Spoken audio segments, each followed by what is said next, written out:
हे महावीर हनुमान जी, आपने युद्ध में मेघनाद को पछाड़ा। आपके समान कौन बलवान है। मूल नक्षत्र में जन्म लेने वाले नारांतक नामक रावण के पुत्र को आपने क्षण भर में परास्त कर दिया। जहां जहां आपने राक्षसों को पाया, हे शिव अवतार, आपने उन्हें मारकर ढकेल दिया। हे पवन पुत्र, आपकी जय हो। आप सेवकों के कार्य सिद्ध करने में सहायक हुए। उनके शोक रूपी रुई को जलाने में आपका नाम अग्नि के समान है। जय श्री राम। दोस्तों, कैसे हो आप। हमारी चैनल में आप सभी का स्वागत है। मैं हूं आपका दोस्त जयेश वाघेला, फाउंडर ऑफ धार्मिकस्टोरी.com एंड सीक्रेट मिस्ट्रीज।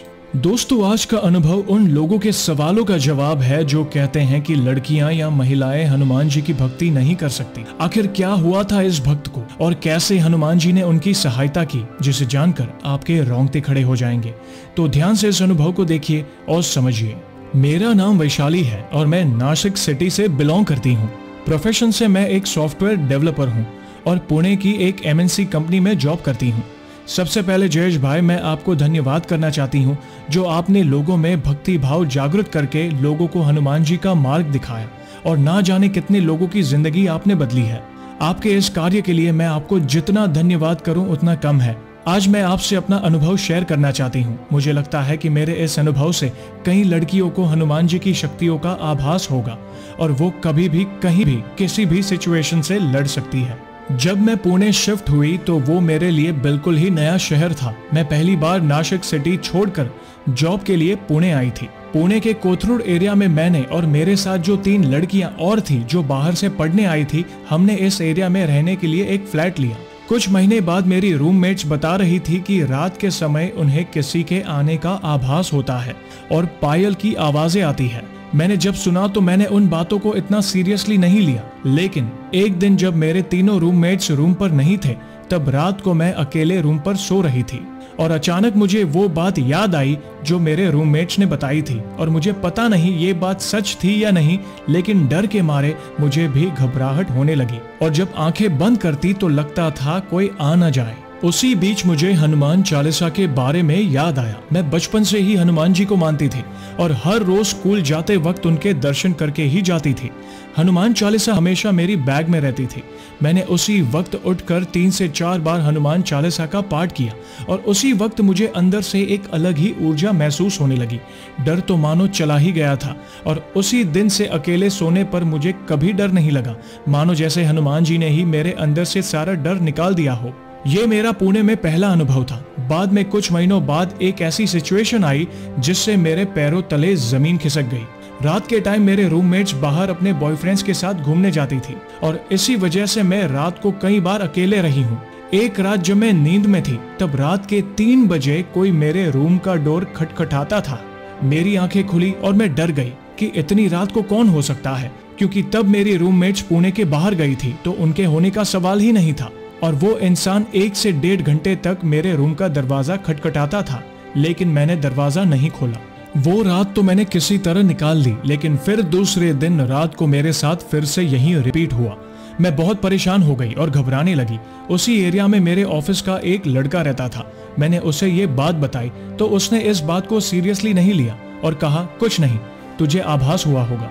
लेकिन दूसरी रात होने के बाद मैं बहुत घबरा गई थी और मुझे पता था कि जो कोई ये सब कर रहा है उसे पता है कि मैं रात को यहाँ अकेली रहती हूँ। तीसरे दिन जब मैं सुबह उठी तो मैंने सोच लिया कि मैं हनुमान चालीसा के 100 पाठ करूंगी, क्योंकि मुझे पता है कि उसमें कहा गया है कि जो 7 बार पाठ करे कोई छूट ही बंदी महासुख होय। मैंने सुबह 10 से 12 बार पाठ किया और कुछ पाठ ऑफिस के बस में ऑफिस जाते जाते कर रही थी। उस दिन मेरा ऑफिस के काम में बिल्कुल भी मन नहीं लगा और ना मैंने ऑफिस में कुछ काम किया। इनफैक्ट ऑफिस के ऊपर के फ्लोर पर गई जहां अक्सर कोई नहीं रहता और सीढ़ी पर बैठकर मैं हनुमान चालीसा पढ़ रही थी। पूरा दिन मैंने ऐसे ही निकाला। फिर रात के 8 बजे बस में जाते जाते बचे हुए पाठ कर रही थी। बस से उतरते ही मैं पहले अपने गुरु के मंदिर में गई और उनसे विनती की कि मुझे बहुत ही डर लग रहा है, आप मेरा ख्याल रखना। और फाइनली मैं अपने रूम पर आ गई। उस दिन मैं पूरे पाठ नहीं कर पाई, जिसका मुझे दुख था। मैं बहुत ही डिस्टर्ब थी और सोते समय मैंने हनुमान जी से कहा कि प्रभु, मुझे बहुत डर लग रहा है, वो इंसान आज फिर यहाँ आएगा। आपने जैसे माता सीता की रक्षा की वैसे आज मेरी भी रक्षा करना। और मैं टेंशन में सो गई। रात के 2:30 बज गए और वो इंसान फिर से आ गया और बहुत जोर जोर से मेरे रूम का दरवाजा खटखटाने लगा। मैं डर के मारे उठकर बैठ गई और रोकर हनुमान जी को पुकारने लगी। मेरे रूम की ओनर पास में ही रहती थी, तो मैंने तुरंत उसको कॉल किया, पर रात के टाइम नींद में होने के कारण उन्होंने फोन रिसीव नहीं किया। फिर मैंने ऑफिस के दोस्त को फोन लगाया जिससे मैंने ये बात शेयर की थी। उससे तो कोई उम्मीद नहीं थी क्योंकि वो ऑफिस से आते ही जल्दी सो जाता था और रात को भले ही बाढ़ क्यों ना आ जाए पर उसकी नींद नहीं खुलेगी तो फोन उठाने का सवाल ही नहीं आता। और यहाँ मैं हनुमान जी को रो रो कर पुकारने लगी और अचानक वही दोस्त रात के 2:30 बजे मेरे रूम के यहाँ आ गया और जो इंसान ये हरकत कर रहा था वो शायद मेरे दोस्त को देखकर भाग गया, जैसे उसे पता चल गया कि इसकी रखवाली करने वाला और देखने वाला कोई तो है। जब मैंने अपने दोस्त से पूछा कि तू अचानक कैसे यहाँ आ गया तो उसने कहा कि मुझे पता नहीं, मुझे लगा कोई तो मुझे धक्का मार मार कर उठा रहा है और मेरी आंख खुली तो तेरे इतने सारे मिस कॉल्स देखे और मैं सीधे कॉल बैक करने के बजाय यहाँ तुरंत आ गया। उस दिन हनुमान जी ने अपना वचन निभाया। उन्होंने जैसे सीता माता की रक्षा की थी वैसे ही मुझे इस सिचुएशन से प्रोटेक्ट किया और जो भी वो इंसान था वो मुझ तक पहुंच ही नहीं पाया और ना उस दिन के बाद मेरे रूम का दरवाजा रात को किसी ने खटखटाया। ये सब होने के बाद मैं बहुत ही डिप्रेस हो गई थी, तो मेरी हालत देखकर मेरे ऑफिस के मैनेजर ने मुझसे कहा कि वैशाली तुम ठीक नहीं लग रही हो, मुझे पता नहीं तुम्हारी क्या प्रॉब्लम है पर तुम एक काम करो, कुछ दिन की छुट्टी लेकर अपने घर जाकर आओ ताकि तुम वापस फ्रेश मूड में आओ और काम पर पहले की तरह लग जाओ। मेरा मैनेजर कभी भी किसी को इस तरह से ना ही समझता है और ना ही किसी को ऐसे छुट्टी अप्रूव करता है, लेकिन मुझे सामने से कहा छुट्टी लेने के लिए।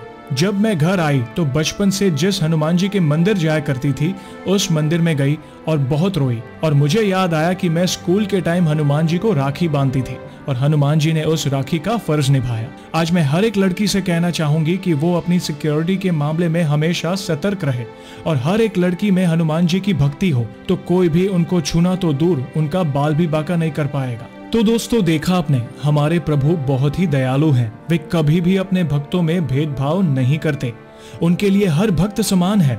बस जरूरत है तो सच्ची भक्ति की। वे कभी भी अपने भक्तों को तकलीफ में नहीं देख सकते। एक बार सच्चे दिल से उन्हें पुकार के तो देखिए, वे जीवन के हर कदम पर आपकी रक्षा करेंगे। तो ऐसे ही है हमारे बजरंगबली। तो दोस्तों कैसी लगी श्री हनुमान जी के चमत्कार से जुड़ी आज की ये वीडियो को लाइक और शेयर जरूर करिएगा ताकि ज्यादा से ज्यादा लोगों तक श्री हनुमान जी की महिमा को हम पहुंचा सके और जल्द ही एक और सच्ची घटना के साथ हम वापस लौटेंगे। तब तक जय श्री राम, जय हनुमान।